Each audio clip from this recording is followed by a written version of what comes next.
Welcome students in another video of Political Science, class 10th, Federalism. So let's have a look. In this chapter we will discuss about federalism. First of all, let's have overview. In the previous chapter we noted that vertical division of power among different levels of government is one of the major forms of power sharing in the modern democracy. Last chapter में हमने देखा था कि जो vertical division of power था different organs में, वो हमने मॉडर्न डेमोक्रेसीज में देखा था. इस चैप्टर में हम क्या करेंगे? We will focus on power sharing. It's mostly common referred as federalism. Okay, और जो पावर शेयरिंग है वो इस चैप्टर में हम उसको फेडरलिज्म के तौर पे पढ़ेंगे. We begin by describing federalism in general term. पहले तो हम पढ़ेंगे कि फेडरलिज्म क्या है. The rest of the chapter tries to understand the theory and practice of federalism in India. और उसके बाद आप देखेंगे कि किस तरीके से वो प्रैक्टिस किया जाता है इंडिया में. और फिर चैप्टर के एंड में आप देखेंगे कि फेडरलिज्म कैसे आपके लोकल गवर्नमेंट्स में काम करता है और कैसे federalism third tier of government में प्रैक्टिस किया जाता है. Okay, so let's have first what is federalism. Federalism is a system of government in which power is divided between a central authority and various constituent unit of the country. तो federalism क्या होता है? जो कि एक power sharing की जाती है सेंट्रल गवर्नमेंट में और उसके डिफरेंट जो कॉन्स्टिट्यूएंट यूनिट्स होती हैं कंट्री की, जैसे कि स्टेट गवर्नमेंट होती है, म्यूनसिपल कॉरपोरेशंस होते हैं, म्यूनसिपल पार्टीज़ होती है, पंचायत्स होते हैं. तो जो ये पावर शेयर किया जाता है गवर्नमेंट का, उसको फेडरलिज्म कहा जाता है. अब उसके क्या लेवल्स हैं देखेंगे. A federation has 2 levels of government. Both these levels of governments enjoy their powers independent of other. अब अलग अलग टायर्स होते हैं और वो अलग अलग अपनी पावर्स को इंजॉय करते हैं दोनों लेवल के. अब वो क्या होते हैं देखेंगे. The first one is for the entire country. जो पहला लेवल होता है फेडरेशन का वो होता है इंटायर कंट्री के लिए. उसमें कुछ ऐसे सब्जेक्ट्स आते हैं जो सबके कॉमन इंटरेस्ट के लिए होते हैं. ऐसे कॉमन इंटरेस्ट के लिए जो गवर्नमेंट काम करती है उसे इंटायर कंट्री की गवर्नमेंट, जिसे आप सेंट्रल गवर्नमेंट भी कहते हैं, वो उसका पहला लेवल हो गया. और दूसरा हो गया आपका government at the level of provinces और states that look after much of day to day administrating of their state. अब कुछ लेवल्स ऐसे होते हैं जो आपके डे टू डे एडमिनिस्ट्रेशन को देखते हैं, जैसे कि आपकी स्टेट गवर्नमेंट हो गई, आपके म्यूनसिपल पार्टीज़ हो गई, आपकी पंचायत हो गई. तो ये ऐसे सब्जेक्ट्स को देखते हैं जो आपके रोज़ के काम के होते हैं, जिससे आपको इफ़ेक्ट रोज़ पड़ेगा. की फीचर्स ऑफ फेडरलिज्म. अब फेडरलिज्म के क्या फीचर्स होते हैं, उसमें क्या क्या होता है वो आप देखेंगे. There are 2 or more levels और टायर्स ऑफ द गवर्नमेंट, जैसे कि हमने अभी पहले भी डिस्कस किया. अभी different tiers of government govern the same citizens. अब देखो, सिटीजन्स तो वही होते हैं, उन्हीं सिटीजन्स के लिए सेंट्रल गवर्नमेंट भी लॉज बना रही होती है, उन्हीं सिटीजन्स के लिए स्टेट गवर्नमेंट भी पॉलिसीज़ बना रही होती है, उन्हीं सिटीजन्स के लिए म्यूनसिपल पार्टीज़ भी काम कर रही होती है और उसी सिटीजन के लिए लोकल गवर्नमेंट भी काम कर रही होती है. बट क्या होता है, each tier has its own jurisdiction. हर एक का अपना क्या होता है, एक जुरिस्डिक्शन होता है. जुरिस्डिक्शन का मतलब होता है जो उसका लीगल एरिया होता है, जिस एरिया में वो काम करता है उस एरिया से बाहर वो काम नहीं कर सकता है. जैसे कि आपका अगर कोई एमएलए है आपके एरिया का, तो वो उसका जुरिस्डिक्शन क्या होगा, वो केवल आपका पर्टिकुलर एरिया होगा, उसी के लिए वो अपनी पॉलिसीज़ बनाएगा, उसी के लिए वो काम करेगा और उन्हीं सब्जेक्ट्स को वो अपनी लिस्ट में रखेगा. ओके, थर्ड फीचर है the existence of authority of each tyre of government is constitutionally guaranteed. इसका मतलब ये होता है कि जो आपकी सेंट्रल गवर्नमेंट है वो सबसे ऊपर होती है और स्टेट गवर्नमेंट उसके बाद होती है, उसके बाद लोकल बॉडीज़ होती हैं. तो ऐसा नहीं है कि जो आपकी सेंट्रल गवर्नमेंट है वो स्टेट गवर्नमेंट को क्या करते हैं, उसके काम को दबा दे. ऐसा नहीं होता है, क्योंकि कॉन्स्टिट्यूशनली गारंटीड का मतलब होता है कॉन्स्टिट्यूशन में हर एक को पावर डिवाइड किया गया है, हर एक की अथॉरिटी को पावर्स को डिवाइड किया गया है. Fourth is the fundamental provisions of the constitution can not be unilaterally changed by one level of government. अब फंडामेंटल जो चीज़ें होती हैं, फंडामेंटल जो राइट्स होते हैं या प्रोविजंस होते हैं, कॉन्स्टिट्यूशनली उसको कोई एक लेवल ऑफ गवर्नमेंट अपने आप में चेंज नहीं कर सकती है. Such changes requires the concern of both the levels of government. तो उसके लिए क्या होता है, आपको स्टेट गवर्नमेंट और सेंट्रल गवर्नमेंट दोनों मिलकर ही आपके फंडामेंटल जो प्रोविजंस होते हैं उनको चेंज कर सकती है। कोई भी एक गवर्नमेंट उसको चेंज आपस में नहीं कर सकती है। Fourth one is courts have the power to interrupt the constitution and the powers of different levels of the government. अब जो कोर्ट्स होते हैं वो आपके पास जो पावर्स हैं या जो डिफरेंट लेवल्स ऑफ गवर्नमेंट्स के पास जो पावर है उनको क्या कर सकती है, इंटरप्ट कर सकती है, कॉन्स्टिट्यूशन को वो अमेंडमेंट कर सकती है। अगर कोई चीज़ गलत हो रही है तो उसको कोर्ट क्या कर सकती है, सही कर सकती है। तो कोर्ट्स के पास वो पावर है। उसके बाद नेक्स्ट है sources of revenue of each level of government are clearly specified to ensure its financial autonomy. अब क्या होता है कि जो स्टेट गवर्नमेंट होती है या जो आपकी सेंट्रल गवर्नमेंट होती है या जो आपकी लोकल बॉडीज़ होती है, हर एक का स्पेसिफिक फाइनेंशियल ऑटोनॉमी फिक्स किया जाता है कि भाई इतना पैसा आपको स्टेट गवर्नमेंट के पास होगा, इतना पैसा आपके पास लोकल बॉडीज़ को दिया जाएगा। उसके अंदर भी ये डिवाइड होता है कि स्पेसिफिक हर लेवल को कितना रेवेन्यू जाएगा। तो ये चीज़ें पहले से डिसाइडेड होती हैं। The federal system has dual objectives. अब देखेंगे हम उनके दो ऑब्जेक्टिव्स क्या क्या होते हैं। Number one, to safeguard and promote the unity of the country. Okay, इसीलिए फेडरलिज्म का हम यूज़ करते हैं, इसीलिए हम पावर शेयरिंग करते हैं। जब पावर शेयर करेंगे तो सब लोग एक साथ रहेंगे, सबको अपना अपना पावर मिलेगा, सब लोग अपने लिए बेनिफिट के लिए काम करेंगे। इससे क्या है, यूनिटी ऑफ द कंट्री बनी रहेगी। और दूसरा है अकोमोडेट रीजनल डाइवर्सिटी। अब अकोमोडेट नहीं करेंगे हम रीजनल डाइवर्सिटी को तो एक साथ वो कैसे रह पाएंगे। जब हम उनको एकोमोडेट करेंगे, एक ही जगह पे हर एक को इक्वल राइट्स मिलेंगे, दूसरे के इंटरेस्ट को हमने लास्ट चैप्टर में भी पढ़ा था, जब बेल्जियम और श्रीलंका के एग्जांपल से आप समझ सकते हैं। वहाँ पे जब उन्होंने बेल्जियम ने क्या किया था, हर एक को इक्वल राइट्स दिए थे, दूसरी जो माइनॉरिटी थी उनको भी इक्वल अपॉर्चुनिटीज़ दी थी, तभी जाके तो एक डाइवर्सिटी को उन्होंने वहाँ पे सेटल कर पाए थे। तो वो भी एक फेडरलिज्म का काम है। अब there are two kinds of routes through which federations have been formed. अब फेडरेशंस बनती कैसे हैं, तभी जाके तो फेडरलिज्म को आप प्रैक्टिस करेंगे जब फेडरेशंस बनेंगी। अब फेडरेशंस क्या होती हैं देखेंगे। They are the institutions, basically वो एक इंस्टीट्यूशंस होती हैं जो अपने एक म्यूचुअल अंडरस्टैंडिंग में काम करती हैं गवर्नमेंट के डिफरेंट लेवल्स में। कोई भी एक इंस्टीट्यूशन है, गवर्नमेंट के अलग अलग लेवल होते हैं, उन पर मिलकर आपस में सारे लेवल्स को एक साथ चलकर काम करते हैं। अब देखेंगे क्या है वो। The first route involves independent states coming together on their own to form a big unit. अब अलग अलग जो छोटे छोटे स्टेट्स होते हैं, जब वो मिलकर एक बड़ा स्टेट बनाते हैं, जैसे कि यूएसए के अंदर बहुत सारे छोटे छोटे स्टेट्स हैं, इसलिए हम उसे क्या कहते हैं, यूनाइटेड स्टेट्स ऑफ अमेरिका। इस टाइप की जो फेडरेशन होती है उसको आप क्या कहते हैं, कमिंग टुगेदर फेडरेशंस। के बाद यूएसए, स्विट्ज़रलैंड, ऑस्ट्रेलिया एग्जाम्पल हैं। उसके बाद सेकंड जो होता है वो होता है होल्डिंग टुगेदर फेडरेशंस। उसका बेस्ट एग्जांपल है इंडिया। इंडिया ने होल्डिंग टुगेदर्स में क्या होता है, इंडिया ने एक सेंट्रल अथॉरिटी से डिफरेंट पावर लेवल्स पे अपनी पावर को शेयर किया हुआ है, डिफरेंट स्टेट्स को पावर दिया हुआ है, जैसे कि आप पढ़ सकते हैं। The second route is that a large country decides to divide its power between the constituent states and national government.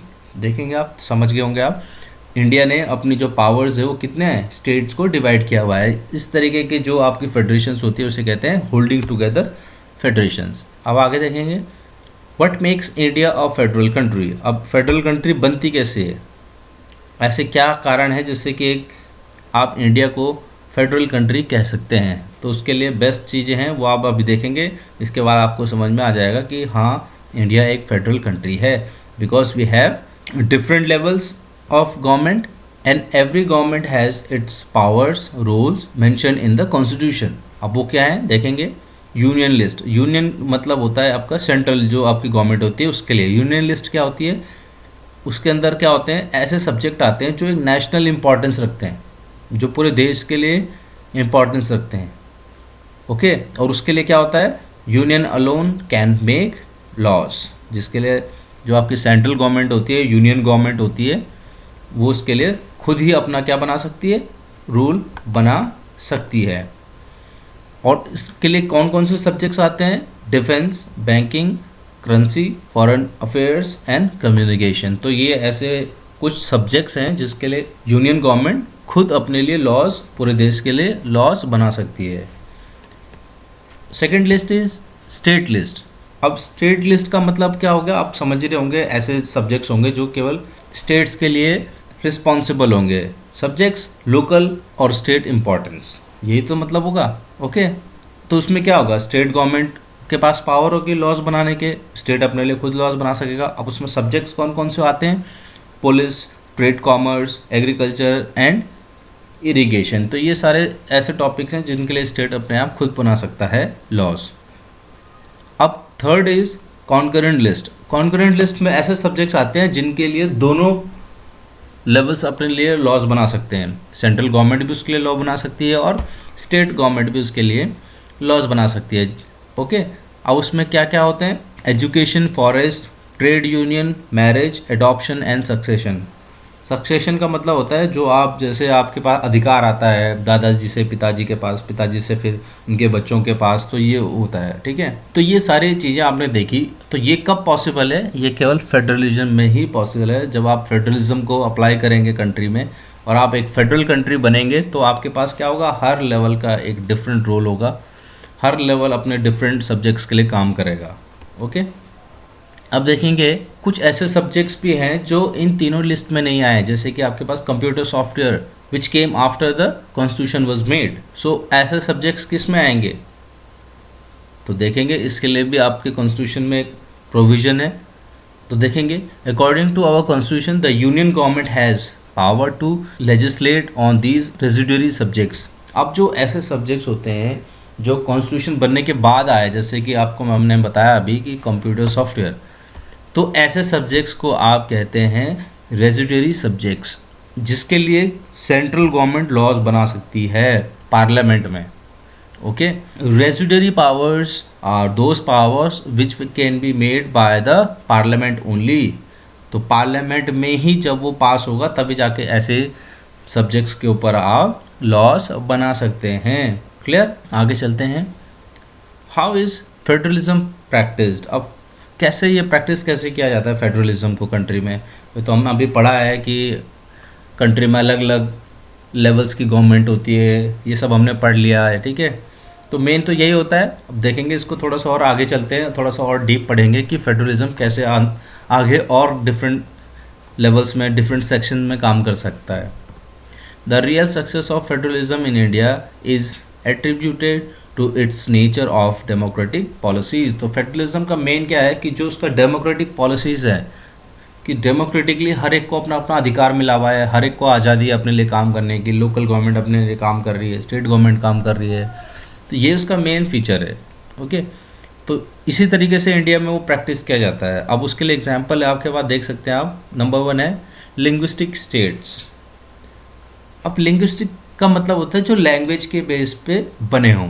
अब आपके पास कुछ स्टेट्स ऐसे हैं जो लैंग्वेज के हिसाब से उनको चेंज किया गया, ठीक है ना। From 1947 to 2017 many old states have vanished and many new states have been created. Areas, boundaries and names of the states have been changed. बहुत सारे आपके पास ऐसे स्टेट्स हैं जिनका नाम चेंज किया गया, जिनको हटा के दोबारा बनाया गया, उनको तोड़ के उनमें से नए स्टेट्स बनाए गए। आप ऐसे स्टेट्स को ढूंढेंगे, उनको अपनी नोटबुक में लिखेंगे। Some states have been formed of the people who spoke the same language. Okay, ऐसा भी है हमारे पास कि कुछ इलाके में जो सेम लैंग्वेज बोलते थे उनको एक जगह पे एक स्टेट में रखा गया। These states are known as linguistic states. तो आपको समझ में आ गया लिंग्विस्टिक स्टेट्स किसे कहते हैं। अब है आपके पास लैंग्वेज पॉलिसी। अब जो कॉन्स्टिट्यूशन में लैंग्वेज पॉलिसी है उसमें भी फेडरलिज्म को प्रैक्टिस किया गया है। अब देखेंगे, वैसे तो आपको पता है लार्जली जो सबसे ज़्यादा बोली जाती है लैंग्वेज वो हिंदी है, बट उसको ऑफिशियल लैंग्वेज बनाने के बावजूद भी there are different recognise schedule languages. अब शेड्यूल लैंग्वेजेस उन्हें कहा जाता है जो कॉन्स्टिट्यूशन में जिनको प्लेस दिया गया है। There are 21 scheduled languages. Okay, और इससे क्या पता चलता है, फेडरलिज्म का पता चलता है कि फेडरलिज्म है, हर एक को इम्पोर्टेंस दी गई है, हर एक लेवल पे, हर एक जगह पे आपको लैंग्वेज हो, चाहे वो स्टेट्स हो, चाहे वो कॉन्स्टिट्यूशन हो, हर जगह पे क्या है, ऐसी पॉलिसीज़ बनाई गई हैं जिससे कि गवर्नमेंट क्या कर सके, डिफरेंट लेवल पे डिफरेंट फेडरलिज्म को प्रैक्टिस कर सके। अब हम देखेंगे centre state relations. Restructuring the center-state relations is one more way in which federalism has been strengthened in practice. If no single party gets a clear majority in the Lok Sabha, the major national party can alliance with any parties, including several regional parties, to form a government at the center. अब इसमें क्या होता है कि जो centre government होती है वो क्या होती है, कैसे बनती है, और कई बार क्या होता है कि जो मेजॉरिटी मिलती है एक पार्टी को वो गवर्नमेंट बना लेती है। पर कई बार क्या होता है कि किसी भी एक बड़ी पार्टी को मेजॉरिटी नहीं मिलती इलेक्शन में, उनको पूरे कैंडिडेट्स उनके नहीं जीत पाते, तो उनको क्या करना पड़ता है, एक अलायंस बनाना पड़ता है। अब अलायंस क्या होता है, जब दो या दो से ज़्यादा पार्टी मिलकर गवर्नमेंट को बनाती है उसे अलायंस कहते हैं। अब उससे क्या होता है, उससे क्या फ़ायदा है, उससे ये फ़ायदा है कि जो लोकल बॉडीज़ होती हैं या जो स्टेट जो पार्टीज़ होते हैं उनके जो एमएलएज होते हैं वो क्या हो जाते हैं, आपके सेंट्रल गवर्नमेंट के साथ मिलकर गवर्नमेंट बनाते हैं, जिससे कि क्या होता है, जो बड़ी पार्टी होती है जो सेंट्रल में गवर्नमेंट बना रही होती है उनको पावर शेयर करना पड़ता है स्टेट गवर्नमेंट के जो एमएलएज होते हैं, रिप्रेजेंटेटिव्स होते हैं उनके साथ। तो इस तरीके से भी क्या होता है, आपका पावर शेयरिंग किया जाता है। और जब पावर शेयरिंग किया जाता है तो आप समझ गए होंगे फेडरलिज्म अपने आप में प्रैक्टिस किया जा रहा है। ओके, अब है अगला टॉपिक डिसेंट्रलाइजेशन इन इंडिया। अब डिसेंट्रलाइजेशन का मतलब क्या होता है, when power is taken from the centre and the state governments and given to the local governments is called decentralisation. जब आपके स्टेट और सेंट्रल गवर्नमेंट से पावर लेकर लोकल बॉडीज़ को दी जाती है, लोकल गवर्नमेंट्स को दी जाती है। जैसे लोकल गवर्नमेंट्स कौन कौन से होते हैं, म्यूनसिपालिटीज़, म्यूनसिपल कॉरपोरेशन, पंचायत, ये सब आपके क्या होते हैं, लोकल गवर्नमेंट्स होते हैं। जब इनको पावर दी जाती है तो उसको डिसेंट्रलाइजेशन कहा जाता है। अब इसका आइडिया क्या था, क्यों ऐसा करना ज़रूरी था, बिकॉज जो लोकल प्रॉब्लम्स होती हैं are best settled at local level. अब जो आपके सपोज़ आपके एरिया का जो कोई प्रॉब्लम है, वाटर प्रॉब्लम है या कोई भी प्रॉब्लम है, रोड प्रॉब्लम है, तो वो आप आसानी से कहाँ पहुँच सकते हो, अगर आपके पास लोकल अथॉरिटी होगा, या आप सीधा सीएम के पास जाएंगे, या आपके पास एमएलए को आप ढूंढेंगे। अपने एमएलए का एरिया जो होता है वो बहुत बड़ा होता है। ओके, तो इसीलिए क्या बनाया जाता है, लोकल बॉडीज़ बनाई जाती हैं जिससे कि people can also directly participate in the decision making. अब उनका जो उनका लीडर होगा वो लोकली चुना जाएगा, वो उसको लोकली जानते होंगे, पर्सनली उससे इंटरेक्ट करते हैं, तो उससे अपनी प्रॉब्लम्स, अपनी इंटरेस्ट को शेयर कर सकते हैं। उसके बाद है आपके पास A major step towards decentralization was taken in 1992. अब वो क्या स्टेप था, एक third tier of democracy of power को इफ़ेक्टिव बनाया गया, उसको पावर्स दी गई, ऐसे अमेंडमेंट किया गया कि भाई एक थर्ड टायर ऑफ गवर्नमेंट बनेगा ओके डेमोक्रेसी में, जिससे कि आप लोकल इश्यूज़ को आप अच्छी तरीके से सॉल्व कर सकेंगे। इसी को आप थ्री टायर डेमोक्रेसी भी कहते हैं। ओके, अब आगे चलेंगे, इसमें देखेंगे क्या क्या और चीज़ें हैं। It is constitutionally mandatory to hold regular elections to local government bodies. इसमें क्या होता है, हर 5 साल में कंपलसरी है इलेक्शन करवाना। ठीक है, ये आपके कॉन्स्टिट्यूशन में प्रोविज़न किया गया है कि रेगुलर इलेक्शंस होंगे हर 5 साल में। और क्या क्या चीज़ें इसमें देखेंगे, सीट्स आर रिजर्व्ड, सीट भी रिजर्व की गई होती है शेड्यूल कास्ट के लिए, schedule tribes, other backward classes के लिए। ओके, जहाँ जहाँ पे उनकी मेजॉरिटी होगी या उनकी ज़्यादा पॉपुलेशन होगी तो वहाँ पे इन कास्ट को भी आपको मौका मिलेगा इलेक्शंस में लड़ने के लिए। आप वो इलेक्शंस में वहाँ पे अपना टिकट लेके अपने रिप्रेजेंटेशन के लिए इलेक्शन लड़ सकते हैं। उसके बाद नेक्स्ट है at least 1/3 of the all positions are reserve for women. ये भी आपको इम्पॉर्टेंट टॉपिक है कि जो टोटल सीट्स होती हैं उसकी 1/3 किसके लिए रिजर्व होती हैं, वुमेन्स के लिए। क्लियर। उसके बाद नेक्स्ट है state governments are required to share some powers and revenue with the local government bodies. अब जो स्टेट गवर्नमेंट होती है उन्हीं के अंडर तो लोकल बॉडीज़ आएंगी, तो स्टेट गवर्नमेंट को क्या करना पड़ेगा, कुछ पावर्स और कुछ रेवेन्यू का मतलब होता है जो आपके पास पैसा जमा होता है जो टैक्स के थ्रू आता है उसको शेयर करना पड़ेगा लोकल बॉडीज़ में, जिससे कि वो अपने लिए काम कर सकें। अब देखेंगे हम structure of Panchayati Raj system. अब स्ट्रक्चर है कैसा हो पंचायती राज, अभी हम पढ़ रहे हैं पंचायती राज बेसिकली जो आपके लोकल बॉडीज़ को कहा जाता है, वो कैसे काम करती है। सबसे नीचे आपके पास आता है ग्राम पंचायत, जो विलेज लेवल पे होती है, ठीक है, जिसमें आपके पास क्या होते हैं, प्रधान होते हैं जिनको आप प्रेसिडेंट भी कहते हैं, ओके। और ग्राम पंचायत होती है, पंचायत मेंबर्स होते हैं। उसके ऊपर आता है आपका ब्लॉक लेवल। ब्लॉक लेवल में क्या होता है, पंचायत समिति होती है, ओके। ये भी आपके डायरेक्टली इलेक्टेड रिप्रेजेंटेटिव होते हैं। फिर उसके ऊपर जो आते हैं वो होते हैं ज़िला परिषद, डिस्ट्रिक्ट लेवल। अब इसको कौन इलेक्ट करता है, इनको पंचायती समिति के लोग, थर्ड जो सेकंड टायर वाले होते हैं वो आपके ज़िला परिषद वाले को इलेक्ट करते हैं, ओके। तो सारे क्या हो गए आपके डेमोक्रेटिकली इलेक्टेड हो गए। ग्राम पंचायत को लोगों ने चुना, फिर उसके बाद पंचायत समिति लोग को लोगों ने चुना, और पंचायती समिति के जो चुने हुए लोग होते हैं वही ज़िला परिषद वालों को चुनते हैं। अब वो आगे देखेंगे आप तो आपको क्लियर हो जाएगा। तो देखेंगे अभी हम पंचायती राज सिस्टम क्या होता है। ये मैं आपको ऑलरेडी समझा चुका हूँ कि जो लोकल गवर्नमेंट होती है पॉपुलरली नोन एज पंचायती राज। पंचायती राज का मतलब ही क्या होता है आपका, लोकल गवर्नमेंट होता है, जिससे कि हर एक गांव में क्या होता है आपके पास पंचायत होती है, इसको ग्राम पंचायत कहा जाता है। इसके अंदर वार्ड्स होते हैं जिनको आप पंच कहते हैं, और जो उनका जो हेड होते हैं उनको आप प्रेसिडेंट या सरपंच कहते हैं, ओके। ये मैं आपको ऑलरेडी बता चुका हूँ। अब क्या होता है, they are directly elected by the adult population living in the village और ward. Gram panchayat is the decision making body of entire village, clear. अब होता है इसमें और क्या हो देखेंगे, the panchayat works under the overall supervision of gram sabha. अब ग्राम सभा क्या होती है, जब जिसमें सारे पंच प्रधान और लोग मिल जाते हैं तो वो सब क्या बन जाते हैं, ग्राम सभा बन जाती है। अब ग्राम सभा में सारे वोटर्स भी आ जाते हैं आपके, ठीक है ना। और इनको क्या होना करना पड़ता है, ट्वाइस और थ्राइस इन अ ईयर इनको एक बजट पास करना होता है, मीटिंग करनी होती है। अब इस बजट में क्या होता है कि ग्राम सभा में कौन कौन से काम किए जाएंगे, कितने में कितने पैसे लगेंगे, ये सारा चीज़ ये लोग डिसाइड करते हैं और उसी हिसाब से काम किया जाता है, okay. When gram panchayat are group together they are panchayat samiti. अब जब वो सब लोग आपस में मिल जाते हैं तो उससे क्या बन जाती है, पंचायत समिति बनती है, और ब्लॉक या मंडल भी उसे कहा जाता है, okay. The member of panchayat samiti representative are elected by all the panchayat members in that area. ये मैं आपको पहले भी बता चुका हूँ, ठीक है। अब क्या होता है इसके बाद, जो पंचायत समिति या मंडल में जो रिप्रेजेंटेटिव होते हैं वो सब मिलकर क्या करते हैं, जिला परिषद को चुनते हैं। Members of the Lok Sabha, MLA, some other officials of another district level bodies are the members of zila parishad. जो आपके एमएलए होते हैं या जो आपके बाकी ऑफिशियल्स होते हैं वो भी इसके एक तरीके से इस परिषद के, जो जिला परिषद के मेंबर्स हो सकते हैं, ठीक है ना।